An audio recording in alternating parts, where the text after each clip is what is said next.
Hey, what's up guys? Zaya from CarNewba Detailing. Hoping you're all having a wonderful day just like always. Today we're outside in the hot Arizona sun, almost 100 degrees outside right now. I'm sweating like crazy. We got our black test panel in front of us today. It's been sitting here a little over an hour and it's getting super hot. So today's video is going to be about how to use an all-in-one or a one-step polish in the sun, in the heat, try to maximize your efficiency, make life easier on you, and also go ahead and get some pretty good results along the way as well. So let's jump straight into it. Now first things first guys, this video is for the detailers out there, but also our enthusiasts and DIY guys and girls that like taking care of their vehicles and maybe want to go ahead and give it a quick polish or paint enhancement.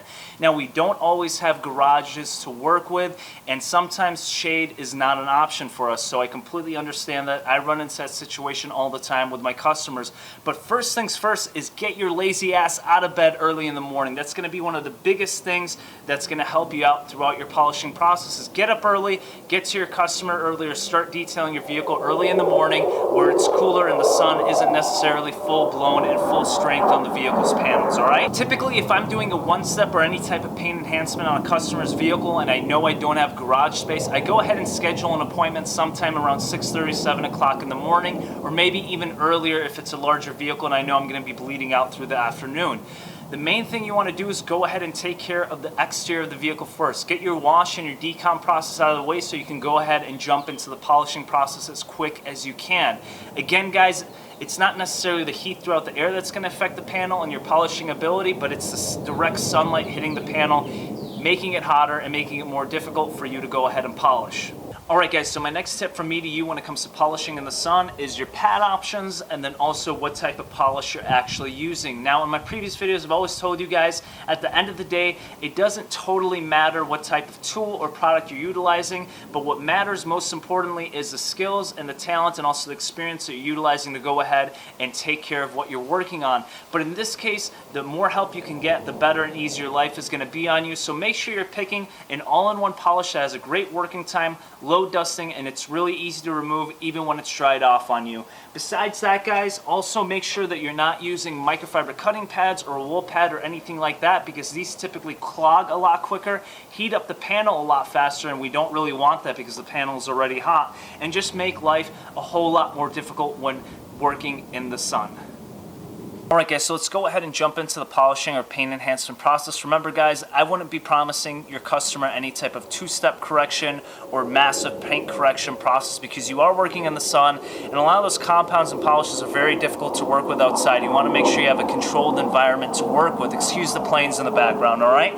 But the first thing I like doing, especially on a black panel that's super hot like this one, is I like spraying a little bit of O&R or quick detailer or something like that, just to kind of cool down the surface just a little bit that I'm working on. After that guys, make sure you tighten the area that you're working on a lot. Usually I talk to you guys about working in a 3x3 or 2x2 section. A 2x2 section is a good example of what to utilize in this scenario right over here on a hot panel. Remember, the smaller your working area is, the easier the process it's going to be. Yes, it might take a bit longer, but at least you're getting better results and your compound and polish isn't necessarily flashing on you because you're working on a very large surface area, okay?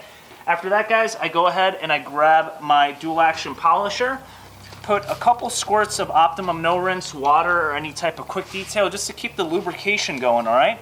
And then after that we go ahead and start the polishing process. Now another thing that we can do is go ahead and put a little bit more polish than usual just to add a bit more lubrication, alright? But let's go ahead and start it up.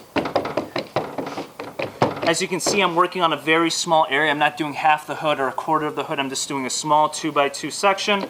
Now, while polishing, you want to make sure you keep those section passes to minimum and also keep your RPMs low, but at the same time, making sure you cut a little bit to remove some of those marring and scratching on the surface so you can get some type of result.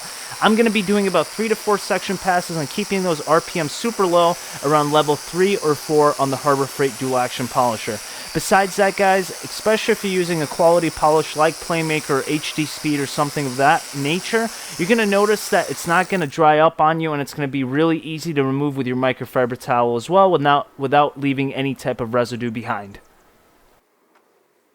Alright guys, so I went ahead, started the polishing process real quick, did about 3 to 4 section passes with very light pressure, and also I kept the RPMs a lot lower than usual. Reason being, the more friction that you provide to the panel, the hotter the panel is going to get. Well, we already have a lot of heat on the panel, but we do also want to make sure we go ahead and cut a little bit so we can remove some of those marring, scratches, and swirl marks. Again guys, this is an AIO, it's a paint enhancement. Explain the expectations to your customer when it comes to the vehicle and the end result. Now guys, I just want to bring you into the area that we just finished. Again, it was a small 2x2 section. Remember, the smaller you work it in, the easier it's going to be on you. Yes, it might take a bit longer, but at least you get better results, and then it's not hard to remove your polish or compound or residue, whatever you're working with at the time, okay? But as you can see, on the section we worked on, we got some pretty good gloss and shine from Playmaker. Remove some of that marring and scratching. Obviously not as much as we would be able to do in a very controlled environment, but again, we got to work with what we got, all right?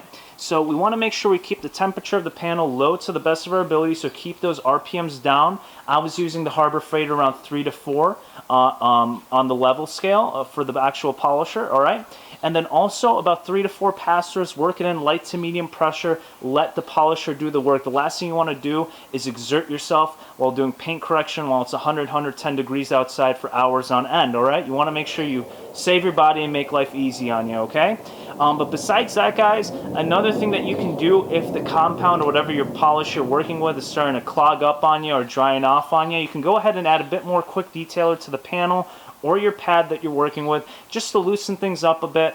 Another tip from me to use also to consistently switch out pads all the time as well, making sure you don't overwork your pads and overheat them as well, all right?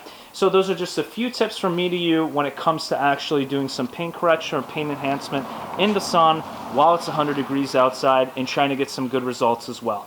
Alright guys, thank you so much for watching. I really hope you enjoyed the video. Again guys, my biggest tips and hints from me to use, make sure you're taking care of the vehicle early in the morning where it is the coolest on the vehicle and also on you. And also making sure that you're using some quality pads and also products to make life easy on you. Usually I tell you guys that it doesn't always depend on what kind of product or pad or tool that you're utilizing throughout your detailing process. It's more important about what you know, the techniques, the skill and experience that you have.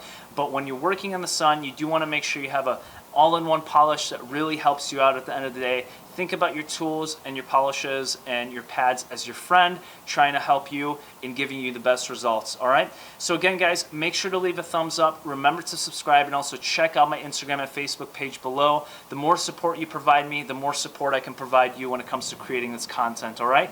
Thank you so much for watching and have a great rest of the day.